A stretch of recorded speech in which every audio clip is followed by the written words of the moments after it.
Think about it. What generates more thoughts? I don't know if you've ever, done something to someone or had a conversation or anything happen at all. And instead of being filled with peace and stillness afterwards, like maybe it wasn't something unsavory that happened, or maybe you did something bad, and then suddenly you're mentally disturbed, your peace is disturbed.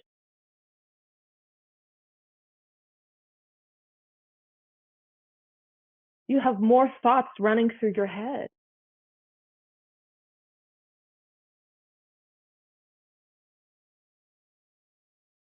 I mean, divine gives us all the tools and all the ways to measure right action, right thought, right livelihood, the dharmic path. When we follow the Dharma, when we follow the truths of divine, we feel at peace in our own hearts, no matter what happens, no matter what someone says to us. But the moment we are living in accordance with our lower desires,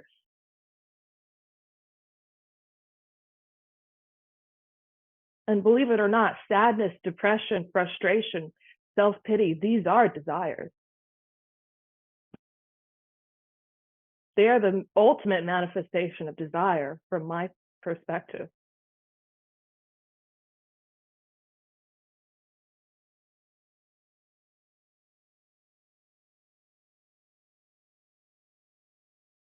But in that moment of self-pity, it's so hard for us to let go, or even in the moment of grandeur, or in the moment where we're relaxed and we don't want to do the things that are good for us. We don't want to make a sacrifice. We don't want to maintain our humility. Whatever the thing we need to sacrifice, whatever the desire, that is the ego keeping us in check.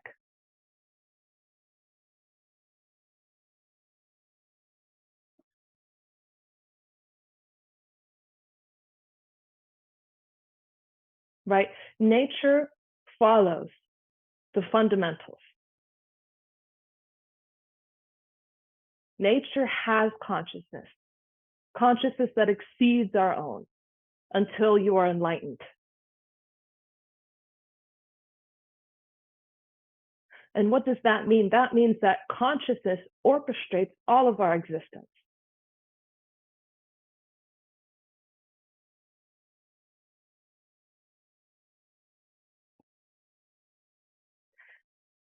This is required for us to live in a physical form, is to follow these principles and fundamentals, right? It's like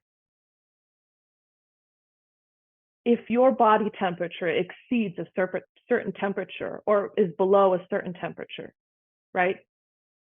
Your physical existence is no longer harmonious to the laws of nature. It is required that, something bad happens because it's not harmonious. It no longer works.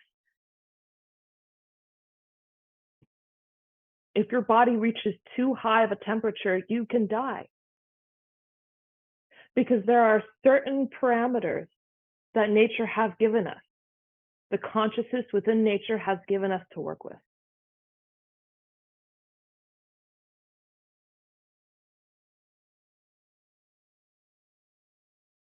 And this doesn't just apply to our physical life form, though that is where it's most obvious.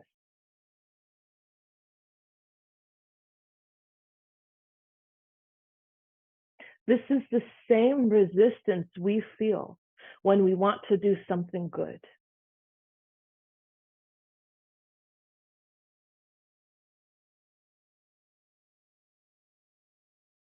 What is it? This is consciousness keeping us in check.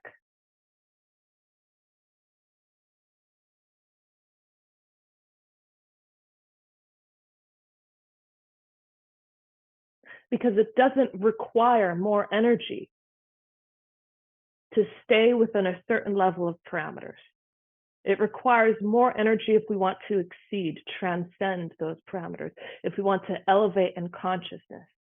You need more energy. You need higher consciousness, which is more energy. It's more divine grace in your life, more power.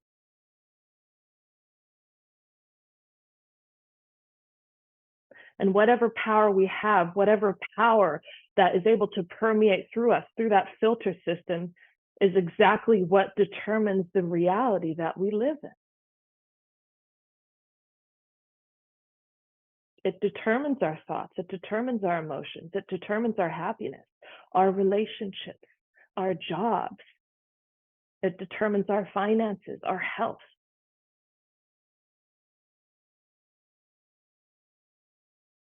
Power binds us to a specific experience of life. And the only choices that we have, or that we think we have, work within a given set of parameters.